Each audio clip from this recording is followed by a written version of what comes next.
So guys, it's been a while, it's been a few weeks, some timetable issues, we finally got our shit together and we're back for another episode of Fly on the Wall. Today we're going to hit you with some truths that you probably can't handle, but guess what? You're going to have to take it on board, because it's the truth, and the truth always comes out, doesn't it? Yes, it does. So today, we're going to talk about some truths. Some of them are things like your mood, and how your mood is irrelevant to your feeling, how you should be able to create your own moods, how to snap out of it, and just how to be generally outgoing and basically creating your own mechanism so that you are that person that people want to talk to and not just like sort of steer clear of. Because I find there's a lot of people out there that use the mood that they're in as an excuse. I've heard it, in this week alone, I've heard it a few times, I'm not in the mood. Well, you know what, guess what? If you want to be the man, if you want to be that person that people look up to, you've got to create your own mood, and you've got to be the one that pushes forward, be the one that makes that first step.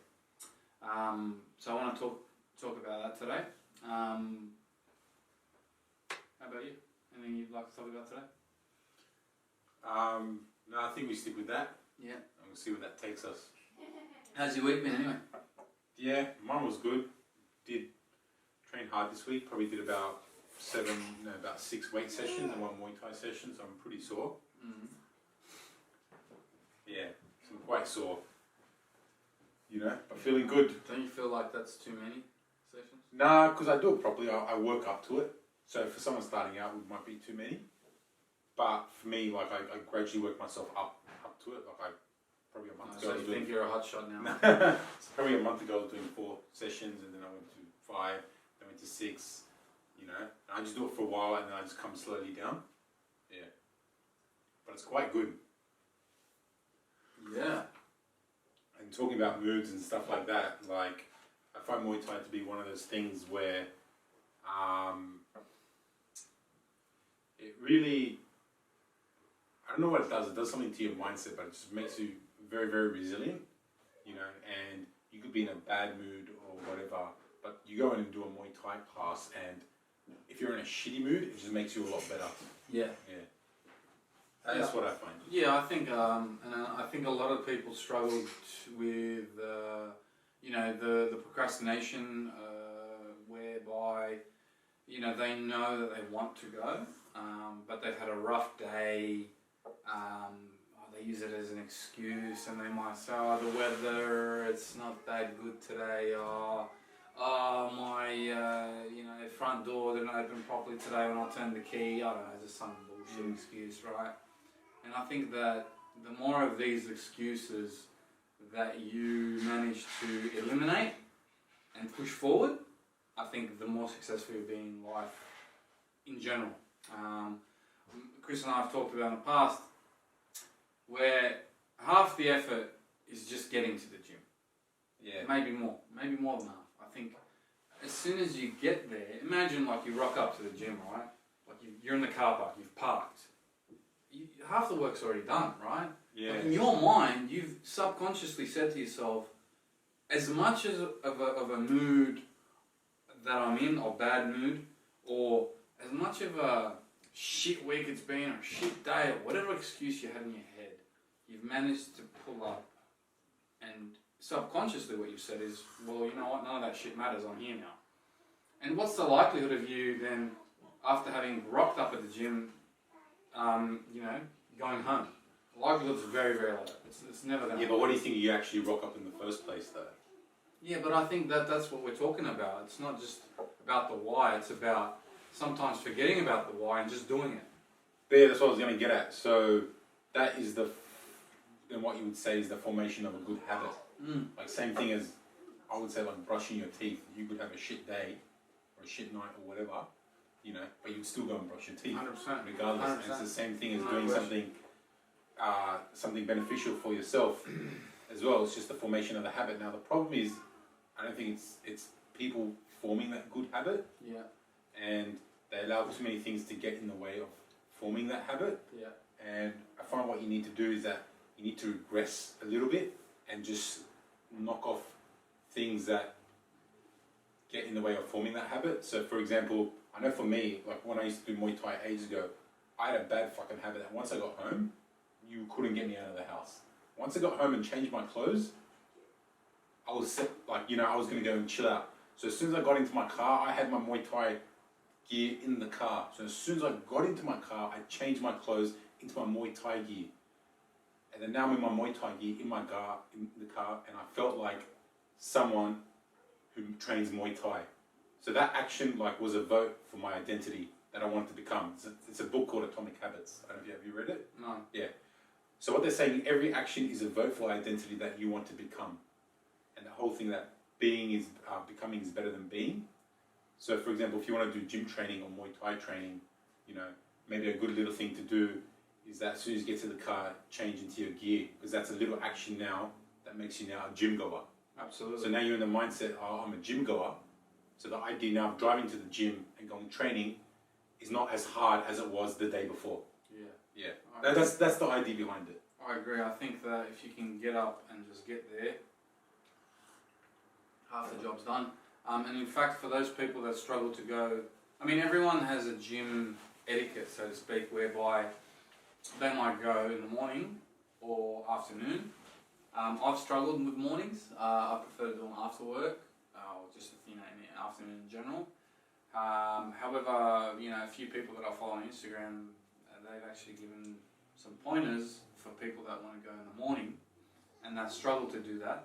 And one of them is have your bag packed and your clothes already laid out, so that you can just, as soon as you wake up, your brain sees that the clothes are ready, your gym bag's ready.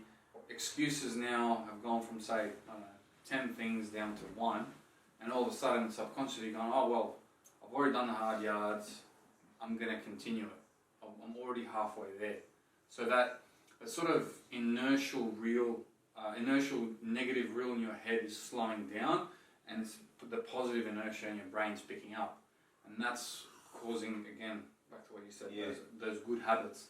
So I think that if you lay out your gym clothes in the morning, on your bed or on the side or whatever, even put them, I don't care if you put them on the ground, just as long as you see them, as soon as you wake up, your brain automatically gives that justification. Yeah, that worked for me, that one, because I saw it in my car. I was like, well, I'm 100% now, I'm driving straight to the Muay Thai gym, I'm not driving home, because there's no need for me to go drive home. It also helps when the gym's on the way to work, or on the way home. Yeah. You know what I mean? What about your week, anyway? My week's been pretty crazy, man. I've just been busy with work. Been pulling 15, 16-hour shifts at work. We're really, really busy. I'm extremely busy, but I still... But do you enjoy it? Yes. That's the key, though. I do, man. And that's the other thing, some of the things that, all those entrepreneurs spruik about, you've got to put in the hard yards, people don't see, they only see the success. I'm starting to that's really starting to gel with me, because I do a lot of hours at work. But it's for a common goal, which is, that success down the line. And I find that as I'm, plugging away at night when everyone's gone home, I'm still quite focused, because, there's a task at hand and I don't alleviate from that task. And I find that, even at times I've actually found I got more work done when there's no one around in the office. So I found that, I can stay back and just continue to press on. There's a task at hand, I need to do it. I just put my blinkers on and I just get it done. I find that sometimes, I'm working really, really long hours, but when I get home, I have a sense of purpose. I feel like I've achieved something. And then the next morning, if it's a really late night and I miss the gym that day, I always go the next morning. Speaking of which, it's currently November, so I've set up my November page where I've got a target. The national average was 500. I'm like, you know what, nah, I'm going to double that. So I set myself a target of $1,000 to raise for men's health awareness, and at the moment I'm on 200, and I've got to move 60 kilometers, so it's either run or walk. Now I have strained one of my adductors, so it's really hard to run. I've run a little bit. I've run about 6Ks so far. It's week 1, end of week 1, and it up with cycling and Yeah. and rowing. So you know they don't really count it, but you know it doesn't go towards your move kilometers. But you know for me, it's not about you know the number on the board. It's about what I know I've put in to try and get to that mark. And of course it's easier I think to cycle you know 2Ks than it is to run. I get that. That's why I've you know multiplied it. So it's kind of get an average. What would you say the average? What would you multiply? 4 times? You reckon that's fair, or 3 times? For what? If I, for example, like 2K run is Yeah. equivalent to like what 6K cycle, something like that. Oh man, I would have no idea. No idea about that stuff. I stay away from cardio. Great help. Thanks, buddy. Appreciate it. Yeah. But yeah, I think if you cycle, like let's do the maths. Like you run at what? You jog at 8Ks an hour. Yeah. You can probably cycle at 20, 25. Yeah. Maybe no more. Like I think consistently. So let's say I'll cycle 4Ks. This is a rough guide. 4.5Ks or something like that. So you know, one time this week I cycled about 4.5Ks. Yeah. And I rode I think a K or 2. So yeah, it's a great initiative. You know, to raise men's awareness towards men's health. Men are living shorter periods in general, like 6 or 7 years shorter than women. Did they say why? We didn't look into that. I didn't look into it, but if I was going to take... I imagine suicide's one of them. Yeah. And in fact, to add to that point, there's 70% of suicides are men. Yeah. And, you know, there's a lot of homelessness as well, like 68% of homeless people are men. Military casualties as well, 93% of military casualties are men. These are American statistics, but you know, obviously it's a big data pool, so I think it's a good data pool to work off. And 80% of murder victims are men. So men are killing themselves more and being killed more. So you know, men in general are living shorter lives, and I think a lot of it's to do with purpose. Some of it's got, you know, there are other factors involved, like, you know, who you brought up by, you know, whether it was a single mum or, you know, a couple parents or, you know, just a father, whatever. Whatever the factors are, I'm sure there's so many. Each case is different, but I think it's good to raise awareness for that. So I'm growing the mow. This is day 8. I've got the handlebars going, so we'll keep going. Nice. What do you think, bro? Huh? What do you reckon? I like the chopper look. Something different. So yeah, talking about mood, basically, you know, are there any, you personally, Chris, is there anything that you do to help your mood? Yeah, so I need to refer to physical things for my mood. It's the only way that does it for me. Okay. So whether that's my gym training or my Muay Thai. Yeah. That's it. So if, for example, I'm very rarely in a shitty mood. Like I'm very rarely ever up and down. Kind of more steady. You're pretty steady. Yeah, but you know, if a couple of times I'm feeling, and everyone feels down. Yeah. If I'm ever feeling down, then I find like a fucking an awesome weight training session, Muay Thai session, or an awesome night out with friends. It's those 3 for me. Weights, Muay Thai, or a night out? Or hang out with friends. Yeah. It's usually those 3 for me that does it. You know. You don't have any friends. Yeah, it's true. Yeah. So, but because of like all the lockdown, and I've got a kid now, so and like she has to follow like for now just a certain routine so that I can manage my sleep and all, because sleep is one of the biggest contributors to swings in mood. Did you know that? I didn't know that as a fact, but it Yeah, makes a lot of sense. So, I've been reading a few books about it and studies, and they're talking about sleeping in teenagers as well, and just say people in general.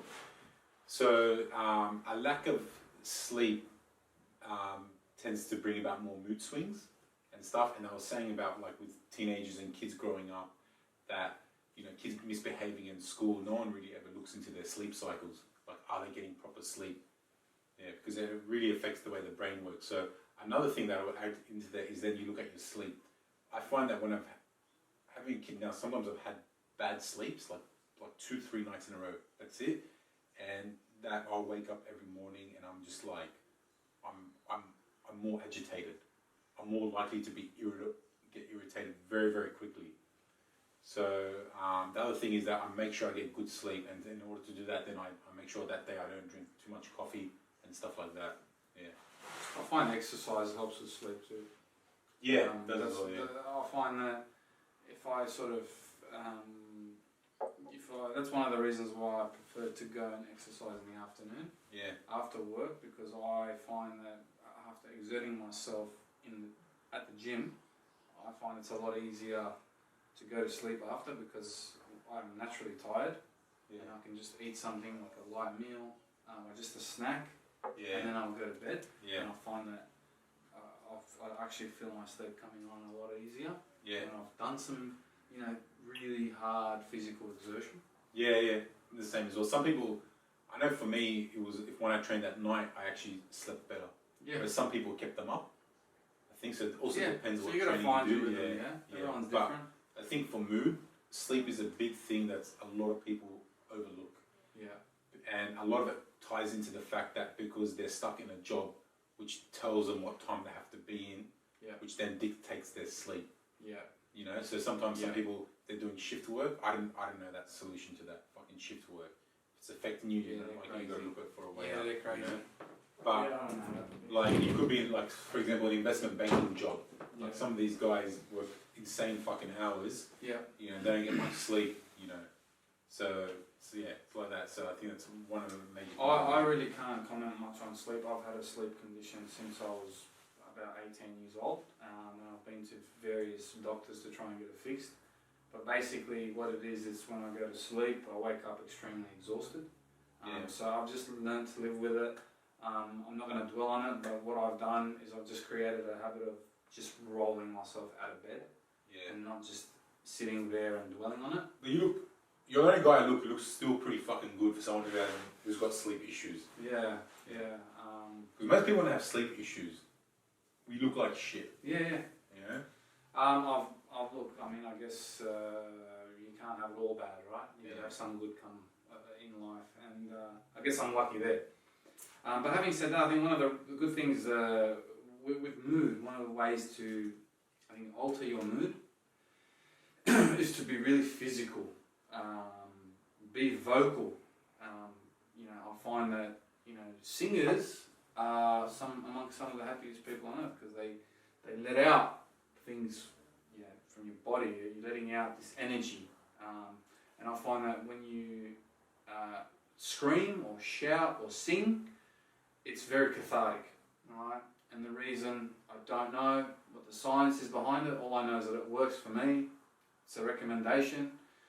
If you find that you've got nowhere to scream, find a small room and just do it. Sometimes I do it in the car a lot. Like I'll just be driving home, and if I've had something even remotely wrong go wrong, and I'll just bark or scream or something. Just do something that changes your state. Because if you sit and dwell on it, that thought process snowballs, and it can spiral out of control really easily. So I implore you guys to try and find ways, which we obviously will discuss, to snap out of it and get back to that positive zone. Because what happens is, as soon as you have one negative thought, it leads to a second and third, and you end up continuing this vicious cycle. Would you agree? Yeah, so I do agree with that, because it's easy then to say, a negative thought I find is like a seed. Yeah. Once it's planted, it can just fucking sprout, and you start it thinking what if scenarios, and I should have done this, and I should have done that. So I agree with that. I mean, we touched on exercise. Yeah. That was one of the things that got me through a really tough point in my life when I had a divorce. Well, exercise was one of the things that did that. Yeah. And this lovely gentleman here who got me out of bed every day and forced me to go to the gym. But that was one of those things that you just gotta do. And once you repetitively do it, guess what? You're creating new neural pathways in your brain, and then it becomes a habit. Yeah. And then you continuously develop these good habits.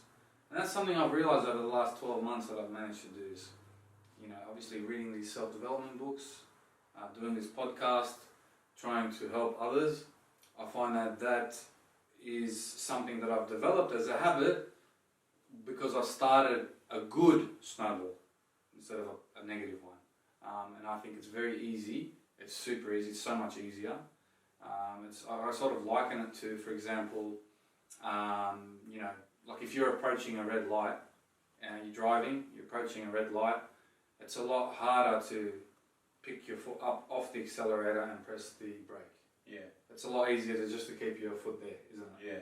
And that's what I find with negative thoughts, is that your foot is just on that accelerator, and you got to pick it up and you put it on the brake and stop those negative thoughts. Yeah. And then you've got to It's a good analogy. and then you got to accelerate by, hopefully, what I hope to help you guys achieve in a positive direction, and then just the same thing, and then being positive becomes easy. Yeah. Then when you're approaching the light, that light's green now, and you can keep your foot on the accelerator. You're like, God damn, I'm Gucci. Yeah. And I think Tony Robbins talks about that in his book, Awaken the Giant Within. I think it's in that book. He talks about like negative thoughts and what to do and stuff like that. They can You know, consume when you. you have a negative thought, and then to attach a positive thought to that negative thought, because every time you think of that negative thought, your mind automatically goes to the positive part. It was something like that. Yeah. It's very easy to do. I think that the media is so negatively tuned, and when you think about the things that stand out in your life, they're usually negative. We bypass the positive and only concentrate on the negative, and that's just because our reptilian mind is so far back. Our brain has not advanced and has not let go of that. I guess that hunter-gatherer brain Yeah. has not let go of that. Some of the, I guess you could say, survival mechanisms. Also constantly focuses on perceived threats. Correct. Yeah. Correct. Well, good way to put it. So it's Yeah. constantly focusing on perceived threats to try and avoid them. So because your brain is naturally wired that way, what happens is you start to see everything in a negative light.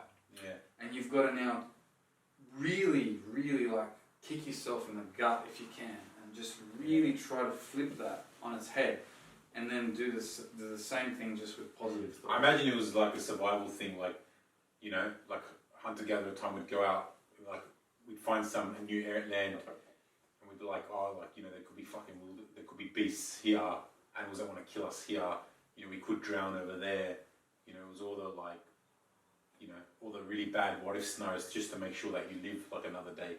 Correct. You know, which we've never really let go of. You know, there's there's different parts to your brain, and I think that they call the reptilian brain.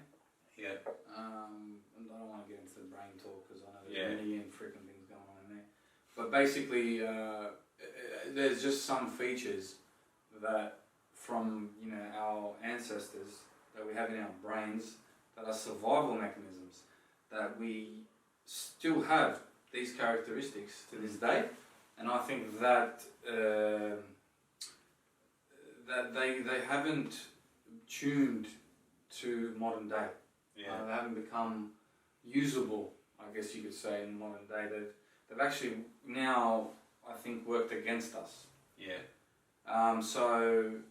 And I think the media has really taken advantage of that. You'll notice the media doesn't now report the news, it makes news, so you've got to be really careful about what you listen to.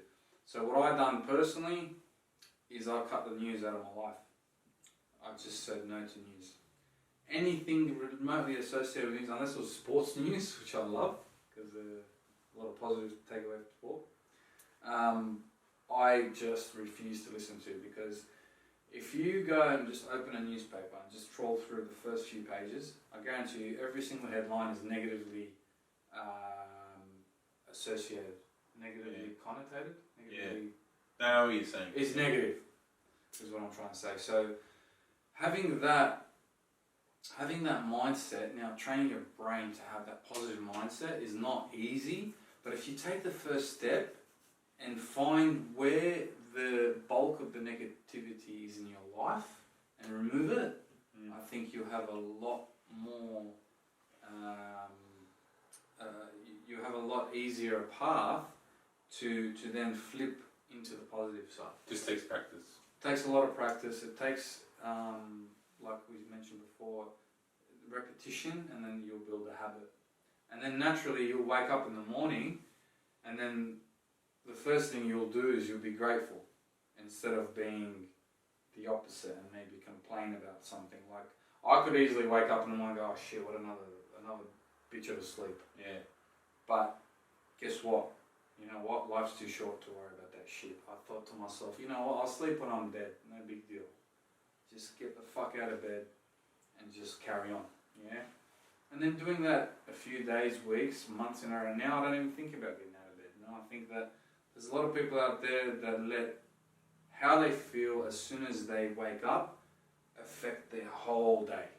And I think that's just a waste. It's a waste of life. It's utter bullshit.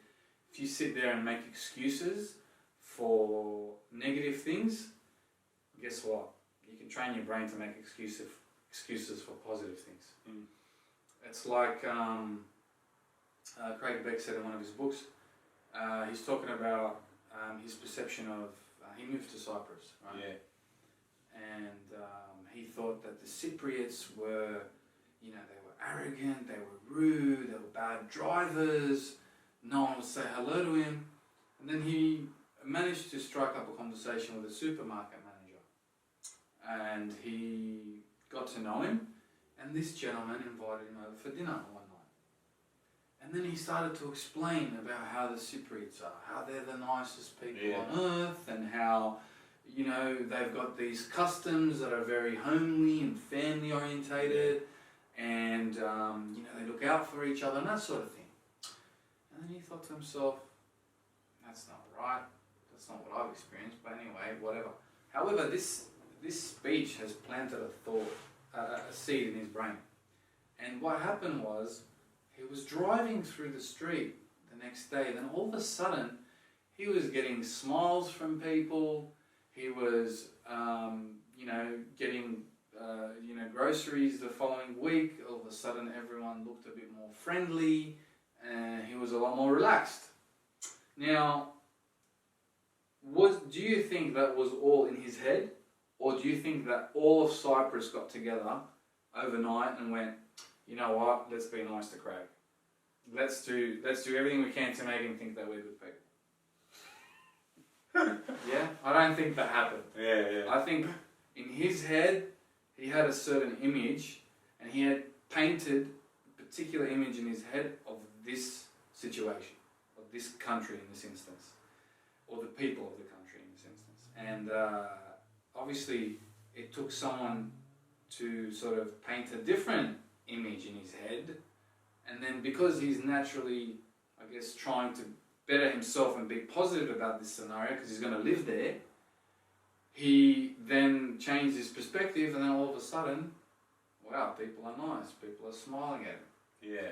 You try it. You go around and walk around the streets with a straight, aggressive face. I guarantee you no one will want to look at you. Right? You go walk around the streets as if the whole world is against you, and that's what will happen. If that's the story that you want to write in your brain, that it's you against the world, when you go out there, your brain's not going to convince you otherwise.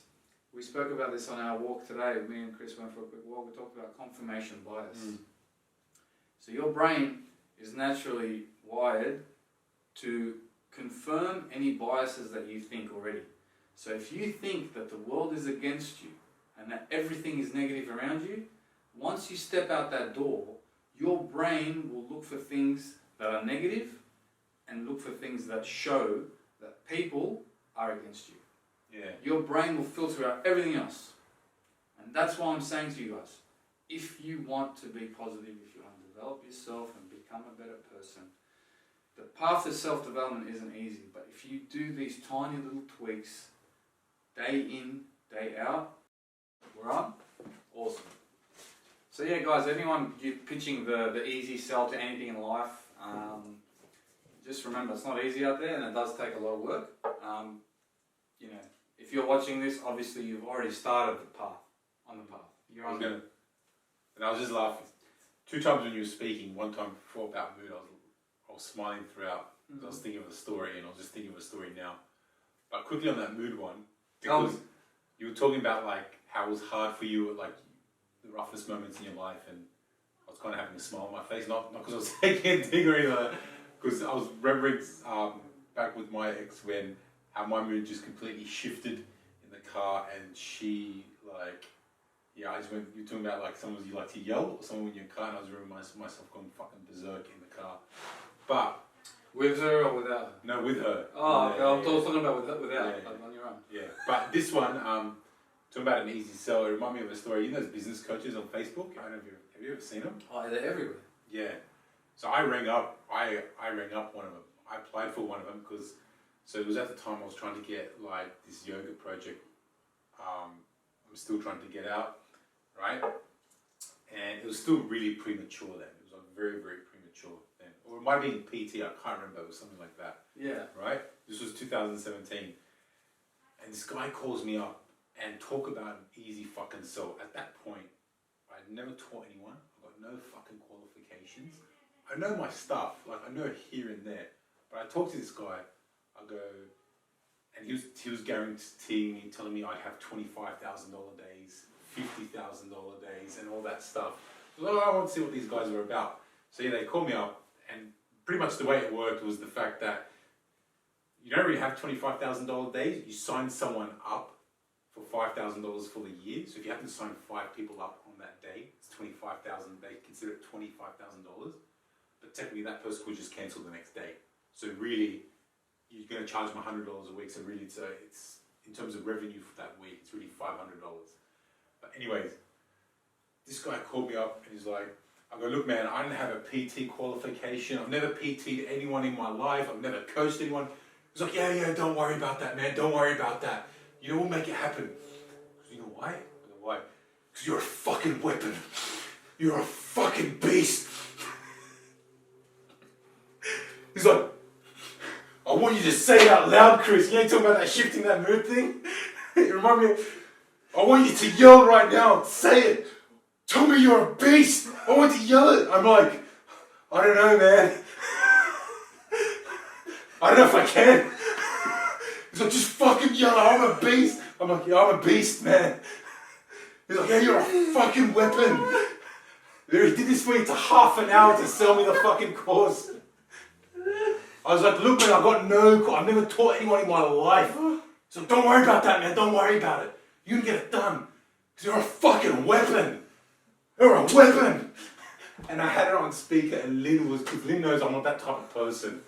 When someone comes across as me like that, I just snake oil salesman. That's all that goes in my fucking head. So I don't know what sales tactics this guy's been reading, right? But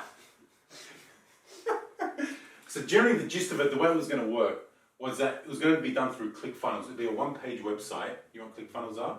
It'd be a one-page website run through paid ads where you'd be like, lose fat now, gain muscle now. People would say, yeah, I want to do this. You know, they give me their details, and I was going to essentially be a calling person. I'd call them up and try to convince them to give me their money, for them to hand over their money to me, you know, and help them on their fat loss or whatever journey, you know. So that's essentially what's going to be all of it. So I told this guy, so in the end, I'm just going to be a call guy. That's what you tell me. I just got to know how to work the phone.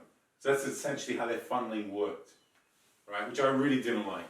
Yeah. You know, and they were going to charge me, I think, 16 or 21 grand for that. Well, up front. Up front, I had to pay 16 grand. And if I didn't have the money, then I'd go through. It's a brokering company called Golden something. You know, Golden Streets or something like that. It's that guy, something Buros, I think he used to run it. That really rich Australian guy. Yeah. But these guys give the fucking heat. They were giving the easy sell. Yellow Brick Road. That's it, Yellow Brick Road. Fucking golden. Yeah, Yellow Brick Road. Yeah, it's funny you say that, because one of the things that Jason Capital, guys, if you're not following on Insta, get on. He's really good. He was initially in his early 20s. He was a dating coach. This guy was the type of guy. He was a man-whore. He just go around just fucking man-whore. Basically, he described himself like that back then as well. But basically, he's more of a business coach now. He's shifted his energy because he found that was just not wholesome for him, and wasn't really something that he wanted to spruik if it didn't mean anything to him. So yeah, basically one of the things he says is a good way to shift your mood, because you look at a mood, it's like a mountain to climb, right? In your head you think, okay, I'm fucking miserable, or I'm in a shit mood, and because the fact that you just thought that straight away was already working against you, right? So automatically to shift that and change your state, which is extremely hard, he recommends just barking out loud like a dog, like literally barking out loud. And believe it or not, I thought it was the most cheesiest, corniest is a cliche, I don't know, thing that I ever heard, and I thought, you know what, don't knock it till you try it, right? Yeah. And this week there's been a couple of times where I've been in the car and in the morning I haven't been quite there yet, ready to work, and I just barked a few times as loud as I could, and let me tell you, it hurts your fucking throat. Yeah. But you really snap out of it and you become energetic, you have a positive vibe all of a sudden, and you're like, God damn, let's do this. Yeah, so they have that in yoga. Yeah. Yeah. So they're like certain The type hum? of sounds. The hum? No. Like lion's breath, and you make certain type of sounds and stuff to whether you want to lift up your mood or whether you need to bring it back down. So give us an example of lifting up your mood. I have to go back to my yoga study. I think one was lion's breath. So you breathe in and you you do that. I think that's one of them. I think that's the one that does it. That's very similar to barking like dogs. Yeah. You're exhaling a lot of air. And you get right? a lot of that shit out of your. And what it's supposed to, yes, sorry, I'm trying to remember what Lynn told me. So what it's supposed to do is it's supposed to open up this area here. So like your vocal area, right? So that in the future, right, if ever you want to speak your voice, your truth, then you won't be as frightened to do it. So this part is more opening up. It's essentially what it's doing in terms of like yogi terms, it's unlocking the energy around here for you to speak up more. But whether that's mood change, I imagine that would change your mood, because then like something goes down. And I just did it then, just briefly for Yeah. like a second, and I already feel. And then you've got certain like movements where like breathing, like pranayama, breathing techniques to lift up your mood as well. But I think the voice one's probably better. I think the breathing techniques for a lot of people might be, you can't do it in your car. Yeah. But the voice actually, one there is another thing I do in the morning in the car on the way to work, and that is breathing. Just breathing, like actually breathing though. Like, as a society, we're really just supping at the air around us, and we don't really have that diaphragmatic breathing that we really need as human beings. Yeah. And what that does, it keeps the energy locked in, and when you breathe like normally, as you should, with your diaphragm, you're inhaling and exhaling properly, you become more focused, and you can actually improve your mood that way as well. And what I found is a good way to do it is if you're in the car, obviously sitting position is not ideal, but it's a good way to create a habit of doing it, and you can do it wherever you are later. But I found that starting to do it in the morning in the car is really good, and I think that what you need to do is just feel the air and feel your stomach pop out before your chest does. And what that does, that basically shows you that you have diaphragmatic breathing. And a good way to do it is just, as you drive, is really just push that gut out. Really feel that gut expand. Make it as fat as possible. Yeah. And then also, like if you've got back problems, for example, really breathe into the back as well. Because what it does is it actually stretch the muscles and then give you that relief that you need. And then once you've really expanded the stomach area, then you can feel the chest as well. So stomach first, and then the chest, and then slowly breathe out. Try not to breathe out like super quick. Try to do like there's apps that you can download as well. There's an app actually called Breathe, and that actually gives you a timing. And this is something that SAS soldiers use to minimize anxiety and to keep them focused. And what they do is they breathe in for 4 seconds, hold for 4 seconds, breathe out for 4 seconds, and then hold for 4 seconds. So that's a yoga technique as well. Okay. So the idea is you breathe in through your nose because, so you've got mouth breathers and nose breathers. Yeah. And mouth breathers, they tend to breathe very shallow but very fast. think maybe because the airway is a lot bigger, whereas breathing in through your nose, it's a lot smaller, so it takes longer to get the breath through, and because of that, the breath gets filtered and stuff through like the hair and the nasal passages and all that stuff. But what they're saying is that slow breathing then elicits your parasympathetic nervous system, and if you've got like a lot of anxiety and stuff, it can really like calm things down. So in a very stressful situation, you want to be doing a lot of in general, you should be doing a lot of nose breathing anyway, and that helps your mood. There's a good book called Breath: The Science of the Lost Art, and I'm talking about mouth breathers and nose breathers, and they're saying how nose breathing. So if you, it might be hard at first, but constantly practice nose breathing, even during your sleep, right? So how do you practice that during your sleep? Well, this guy did, I'll tell you how. But what it does is it opened up a lot of the airways here. So it meant that a lot of this expanded, and the mouth, a lot of this expanded, so that at night time, this person who used to have sleep apnea didn't have sleep apnea anymore. So he got better sleep, hence a better mood. And then it was like, so this was on Joe Rogan podcast as well. The guy was asking him, so how did you practice sleeping, nose breathing at night if you're a mouth breather at night? And he did something where he just fucking tied his lips shut, so he just breathed through his nose. But yeah, it's a yoga technique. Breathe in for 4, hold for 4, breathe out for 4, hold for 4. You know, and it's supposed to just really calm everything down. And I find that as we're dealing with the day-to-day trials and tribulations of life, you're less likely to breathe fully, to deal with the stresses and emotions of life. And I find that if you do these exercises regularly, you will create neural pathways in your brain to breathe properly. And that's the idea, is to create these new pathways.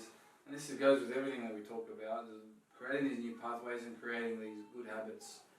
I think one of the greatest techniques is that yoga technique, the 4-4-4-4.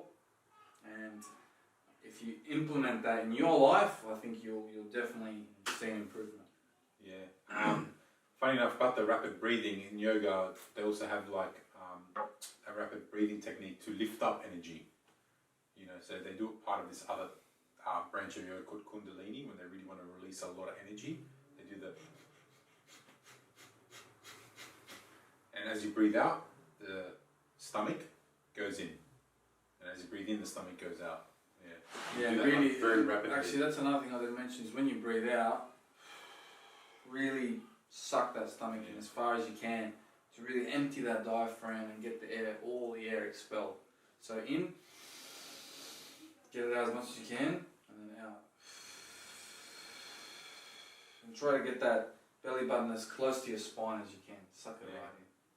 That was something actually you mentioned once. Was it something that, like an Arnold Schwarzenegger technique about? Oh, that's in bodybuilding. So Yeah. Because back then they used to do a lot of the vacuum poses where they suck the diaphragm up in, and this is completely fat. And they used to do the double standing front bicep pose, and to do that he'd practice vacuuming every day. So he'd completely exhale all the air out of his lungs and then suck in the muscle and just hold it there. Yeah. So it was meant to, it was an awesome pose back in bodybuilding, but fuck man, I don't think bodybuilders like the Mr. Olympias could do it now. If you've taken a look at them, how they look now, they just look bloated and all of them just look pregnant, you know? So back then it was more about aesthetics, but now it's just like as freakish and as fucking big as humanly possible. Yeah, I don't like it anymore. But I enjoy watching it though. I like seeing I don't know if, like, you know the guy Ronnie Coleman? You've heard of him? Yeah. Have you seen his doco on Netflix? No, but I've seen like snippets of it on his Instagram feed. So Ronnie Coleman, like most people watch bodybuilding would know it. You know, probably I think the most won Mr. Olympia is him, so he's the most decorated one now. You know, aside from Arnold Schwarzenegger, but he's like living in a wheelchair now. You know, just because he trained so hard, and his discs, a lot of them bloody herniated, and they're now being fused. He's had like 13 spinal operations. He's had 2 knee replacements, 2 hip replacements, 13 spinal operations. So his spine is just one big bone now because they've just been fused, and he's got 2 more in his neck to go. Wow. Yeah, and funny enough, they asked him, and you know, we're talking about like, because remember I asked you, your 15 hours, did you enjoy it, right? And they asked him, so everything you've experienced now, if you could go back, would you change anything? Because they asked a lot of bodybuilders, and to them they go, what Ronnie Coleman did, they go, it wasn't worth it. They said, he goes, to me, I wouldn't have done it. But they asked Ronnie Coleman, so what would you do if you go back?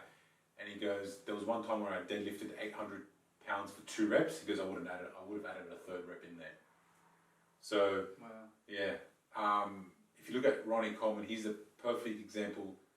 You know, you got to make sure whatever you're doing, like that you absolutely fucking love it. Because there is a lot of hard work, you know, involved, especially when you're passionate about something, and you got to make sure you're passionate about it, because at the end of the line, if it all goes downhill, you got to make sure you look back and be like, fucking 100%, I still would have done it, you know. So yeah, I see that a lot in fighters, Muay Thai fighters. Some Muay Thai fighters that I follow, and they've had to have hip replacements, you know. And I'm 100% sure if you were to ask him if he was to go back and would you still fought knowing that you would still got the hip replacement, they go 100% I would have done it, I would still put in the same hours. You know? Because it's like, what else would you have done, right? Yeah, Why? well, it's a passion. And, you know, we all go into things not thinking, we all go into things not wanting these things to happen at the end, but sometimes you got to have the mindset that living your life now, doing what you love, rather than resting everything on the latter end of your life where there isn't much left of it. You know, I mean, you wait till you fucking retire, 60, 65, or you got like really 20 years left. Whereas from your 20s to your 60s, you could have had a fucking ball. You know, 100%. like throughout your 20s. So this is where, like, you talk to certain people and they would have told you to work ridiculously hard during your 20s. But then, you talk to other people and they would be like, nah, live your life and take as many risks and live your life in your 20s. But don't be like stuck I think what they're trying to say is don't be stuck in a job that you fucking hate. Mm-hmm. Or don't be stuck doing something that you absolutely hate because you're 20 years old. And if you absolutely hate it and you're doing for the money, which we've all done in the past, yeah. Just know that you shouldn't really do it for too long, because it will get the better of you, and then you realise as you're going down. You become everyone else in that office. Correct. I'll tell you that now. You were. That's why I got out of a few places. That's right. Thanks. I forgot what I was saying now. Okay. No, I was just saying because because I used to see that some of the offices that I worked in, you'd see the people there at 50. I'm talking about the miserable one, not the ones that are happy in doing what they did and they were happy to be there. That's different. But I'm talking about the ones who just fucking miserable every day there. What kind of people were they like? In general? Yeah, they were like. Did they just exude miserableness? Oh yeah. You talking about starting off your day good? I'd get in the elevator and the girl would be like, oh, another fucking shit day. Ooh, that's terrible. Oh yeah, and like you're like strapping into the elevator. Yeah, and I'm just another like, one. And like, and it was just like this all day, complaining, hating their lives. Someone retired, and then they're like, oh, you can go enjoy your life now. And I'm like, yeah, 50, 60. It's not a good time. It is good to start enjoying your life, but you should have started that when you were like, I don't know, maybe when you were 10. Yeah. You know what I mean? I guess the lesson is never try. Yeah. Look, you tried and you failed. Lesson is never try. Simpsons quote for all those others. And that's why I ended up leaving that place, because I saw like that. I left that place after 3 months because I saw like that. I was gonna fucking turn into one of these pricks. Give me enough time, 5 years, 6 years, you blend in with your fucking environment. And same thing when I started auditing, and I'm gonna say the name for fucking Deloitte. A bunch of cunts. I fucking said that outright. Well, the people I was working with. Right, you sure you want to say that to a big law firm? Yeah, not law firm. What are they? Auditing firm? Yeah. Well, I'll change the people I was working with, and they used to keep sprouting on about work-life balance and stuff like that. There was no work-life balance. Man, everyone that I've spoken to that works at Deloitte is suicidal. Yeah. Like they work ridiculously long hours. for long periods of time. Yeah, and a lot of them don't like it, you know. But yeah, they do it because you get out of an accounting degree, and it's kind of like the Big Four, and you get in there, and you're trying to kiss ass. Well, not kiss ass, but I think the management knows, let's get some grads in because they want to work up the fucking ladder, and you work them hard and stuff like that. But truth be told, in those jobs, you got to really love it because there isn't work-life balance. It's all work, and a company will pay you the least to get the most out of you. You always got to remember that. Yeah, sure.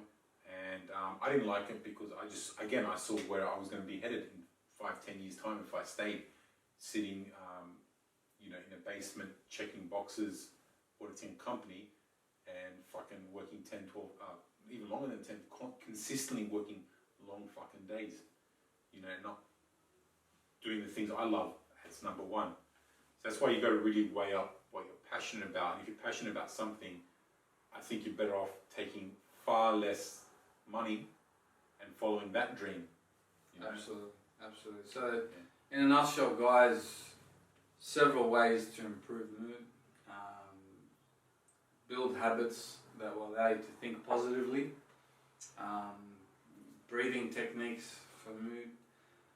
Bark like a dog. Absolutely. I've tried it. It works. It hurts your throat a little bit, so be wary doing it first time. Don't go stupid on the first go, because I did it and I kind of hurt my throat a little bit.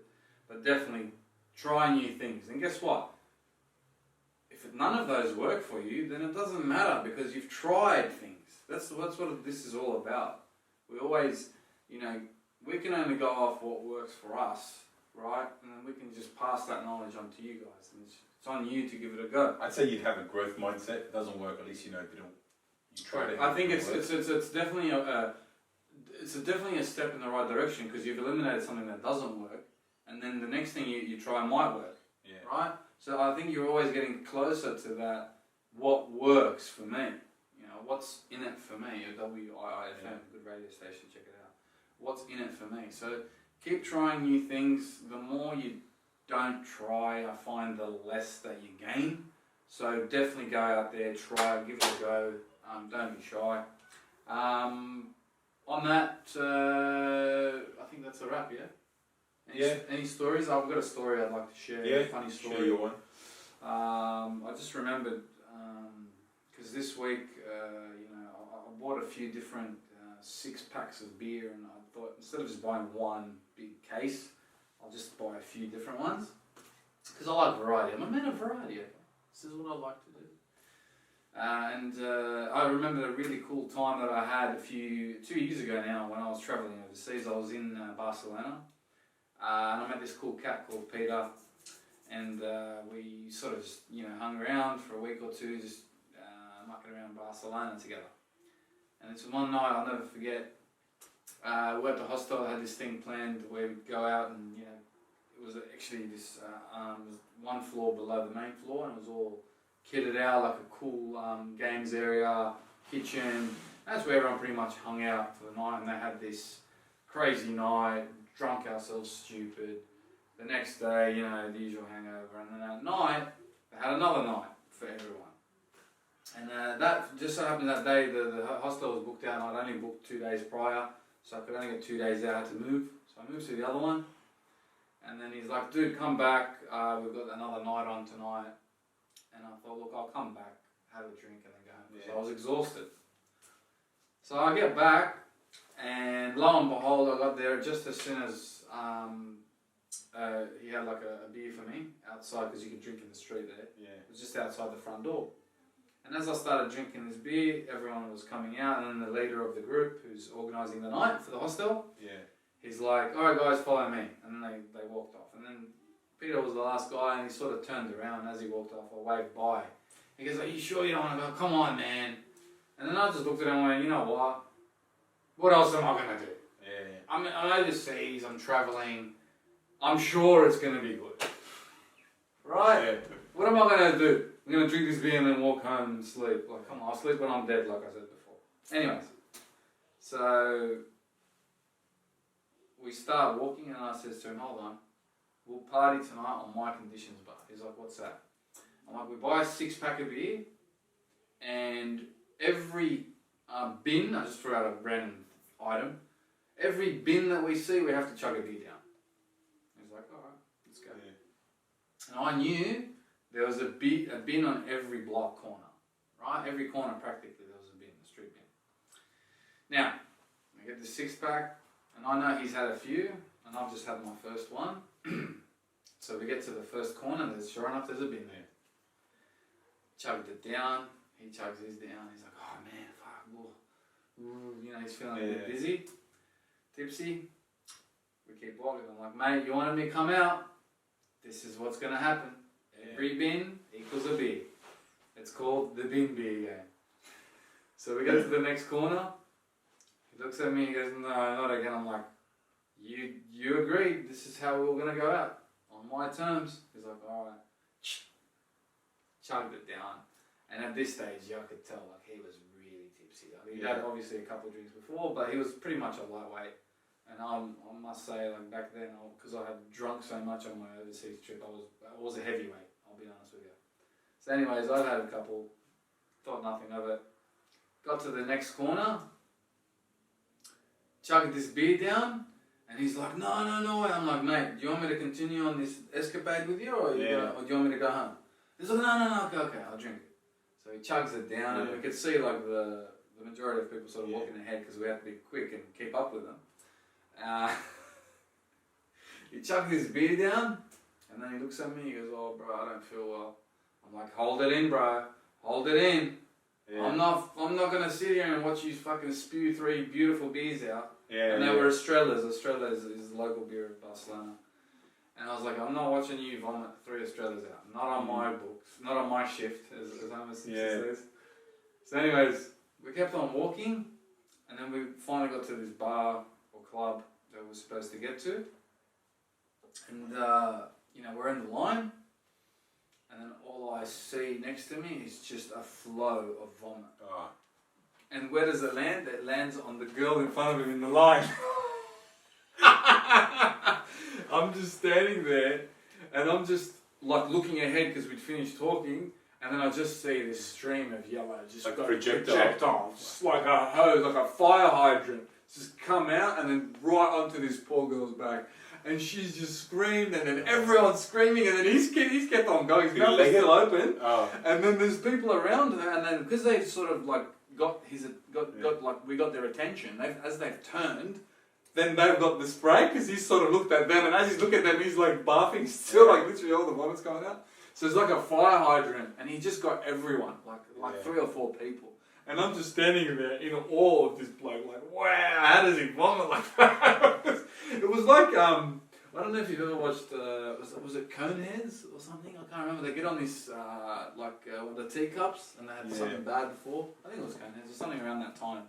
And then everyone just starts vomiting, and the way, you know, like the special effects, they literally just had a hose there. I know. It was like that. It was like a special effect from a movie. It was insane. From like an 80s movie or something like that. I know what you're talking about. And I thought, wow, this just the heck. And there was just vomit everywhere. And I'm just standing going, wow, good work, man. Well done. Good night. And I walked in. But that's it from us, guys. That's a wrap. Thanks for tuning in, and we'll see you next time. See you. See you guys. Peace.